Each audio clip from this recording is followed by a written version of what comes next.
ఫిర్దౌస్ చాలా మంచి అమ్మాయి. నమాజ్ చదవడం, ఖురాన్ చదవడం, పర్దా చేయడం, ఇలా అల్లాకి నచ్చినట్లుగా తన జీవితాన్ని మార్చుకుంది ఫిర్దౌస్.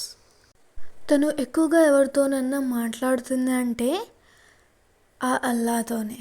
మరియు ఫిర్దౌస్ పర్దాతోనే కాలేజ్కి కూడా వెళ్తుంది, చక్కగా చదువుతుంది. ఇలా అంతా మంచిగా జరుగుతున్న సందర్భంలో ఫిర్దౌస్ మొబైల్ స్క్రోల్ చేస్తూ ఉంటుంది. ఆ సందర్భంలో ఫిర్దౌస్కి ఒక మెసేజ్ వస్తుంది. హాయ్ ఫిర్దౌస్, ఎలా ఉన్నావు? నేను నీకు పెద్ద ఫ్యాన్ అని. అది ఒక అబ్బాయి తరపు నుండి మెసేజ్ వస్తుంది. మొదట ఫిర్దౌస్ కూడా రిప్లై ఇవ్వడానికి ఇష్టపడదు. తర్వాత ఆలోచిస్తుంది, సరేలే ఒకసారి రిప్లై ఇస్తే ఏమవుతుంది అని ఫిర్దౌస్ రిప్లై ఇస్తుంది. హాయ్ హలో నుంచి మొదలై అది ప్రేమగా మారుతుంది.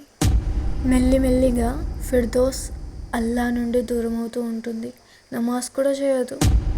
ఎప్పుడు ఆ అబ్బాయిని కలవడానికి గురించి, ఆ అబ్బాయి గురించి ఆలోచిస్తూ ఉంటుంది.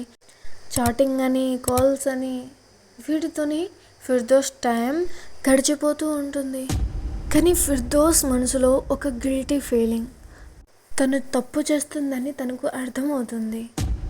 ఫిర్దౌస్ చాలా ఏడుస్తుంది, చాలా గిల్టీగా ఫీల్ అవుతుంది. తనకు సరిగ్గా నిద్ర కూడా రాదు. ఫిర్దౌస్ వెంటనే నమాజ్ చదివి ఆ అల్లాని క్షమాపణ కోరుతుంది. తర్వాత ఫిర్దౌస్ అల్లాతో ఇలా దువా చేస్తుంది, ఇలా వేడుకుంటుంది. ఓ అల్లా, నాకైతే ప్రేమ కలిగింది ఒక అబ్బాయి మీద. కాకపోతే ఇస్లాంలో పెళ్ళి కాక ముందు మాట్లాడడం హరాం, నిషిద్ధం కదా. అయితే మా పెళ్ళి తొందరగా జరిగేటట్టు చూడు అల్లా అని ఫిర్దౌస్ అల్లాతో వేడుకుంటుంది. ఇక్కడ ఏంటంటే ఫిర్దౌస్ ఎవరినైతే ఇష్టపడుతుందో ఆ అబ్బాయి వాళ్ళ ఫ్యామిలీ వీళ్ళిద్దరి పెళ్ళి చేయడానికి ఇష్టపడరు. ఫిర్దౌస్ తన మనసులో ఉన్న బాధ అంతా ఆ అల్లాతో చెప్పుకొని అక్కడ నిద్రపోతుంది.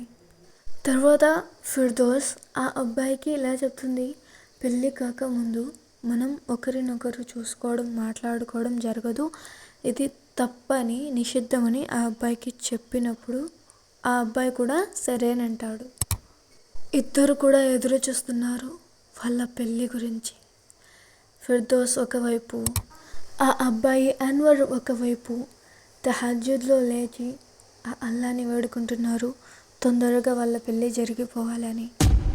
ఇలా జరుగుతుండగా వారం రోజుల తర్వాత ఫిర్దౌస్ వాళ్ళ అమ్మ ఫిర్దౌస్ చెవిలో ఒక మాట చెబుతుంది, నువ్వు వెళ్ళి తొందరగా రెడీ అవ్వు, అన్వర్ వాళ్ళ ఫ్యామిలీ వస్తున్నారు అని.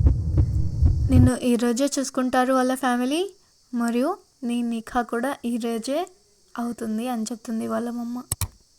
అది విన్న ఫిర్దౌస్ తన ఆనందానికి అవధులే లేవు. ఇంకా వెంటనే తను నమాజ్ చదివి ఆ అల్లాకు కృతజ్ఞతలు చెప్పుకుంటుంది. చాలా ఏడుస్తూ ఆ అల్లాకు థ్యాంక్ యూ చెప్తుంది ఫిర్దౌస్. ఇప్పుడు అన్వర్ వాళ్ళ నిఖా యాని పెళ్ళి అయిపోయింది. ఫిర్దౌస్ మరియు అన్వర్ చాలా హ్యాపీగా ఉన్నారు.